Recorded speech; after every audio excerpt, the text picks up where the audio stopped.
आणि यानंतर जिल्हा परिषद निवडणुकीसंदर्भामध्ये पुढची बातमी आहे परभणीमधून। परभणीमध्ये जिल्हा परिषद निवडणुकीत भाजप आणि शिवसेना यांची युती होणार आहे। मंत्री संजय राठोड, मेघना बोर्डीकर आणि स्थानिक नेते हे जागा वाटपाबाबत चर्चा करणार आहेत। परभणी महापालिका निवडणुकीमध्ये भाजप आणि शिवसेना ही युती झालेली नव्हती, मात्र आता जिल्हा परिषदेच्या निवडणुकीमध्ये ही युती होणार आहे। परभणी जिल्हा परिषदेच्या 54 जागांसाठी सध्या निवडणूक होतीये आणि याच निवडणुकीमध्ये आता भाजप आणि शिवसेनेची युती होणार आहे। आणि याच संदर्भातले अपडेट देत आहेत आमचे प्रतिनिधी पंकज क्षीरसागर। पंकज, खरं तर महापालिकेमध्ये भाजप आणि शिवसेना युतीमध्ये निवडणूक लढत नव्हती, मात्र आता जिल्हा परिषदेमध्ये युती होणार आहे। काय अपडेट्स मिळतात?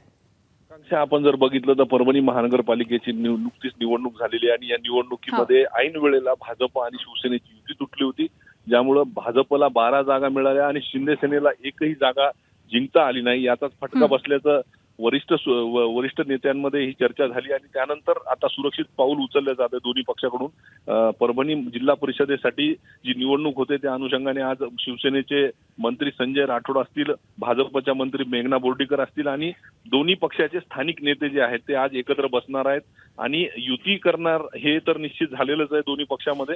मात्र जागा वाटप कोणत्या तालुक्यामध्ये कोणत्या जागा कोणाला घ्यायच्या आणि ह्या जागा वाटपाचं सूत्र कसं ठरवायचं यासाठी हे दोन्ही मंत्री आणि दोन्हीकडचे स्थानिक नेते जे आहेत ते आज परभणीमध्ये एकत्रित बैठक घेणार आहेत आणि या बैठकीनंतर जागा वाटपाचा फॉर्म्युला यांचा ठरेल आणि त्यानंतर युतीची घोषणा सुद्धा हे दोन्ही पक्षाचे नेते करणार आहेत। कारण महापालिकेमध्ये फटका बसल्याचं या ठिकाणी त्यांना दिसून आलेलं आहे। जर युती झाली असती तर जागा वाढल्या असत्या असे सुद्धा सूर वरिष्ठ नेत्यांमध्ये आहे। त्यामुळे युती करावी अशी आग्रह भाजपकडून केलेला, भाजपच्या वरिष्ठ नेतृत्वांकडून सांगण्यात आलेलं आहे की त्यामुळे महापालिकेमध्ये युती झाली नव्हती, त्याचा कुठेतरी फटका बसलेला आहे आणि त्यानंतर आता जिल्हा परिषदेमध्ये ही युती होतीये।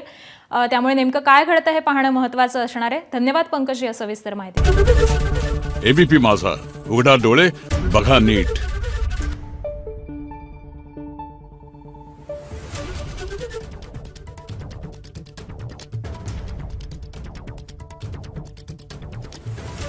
Thank you.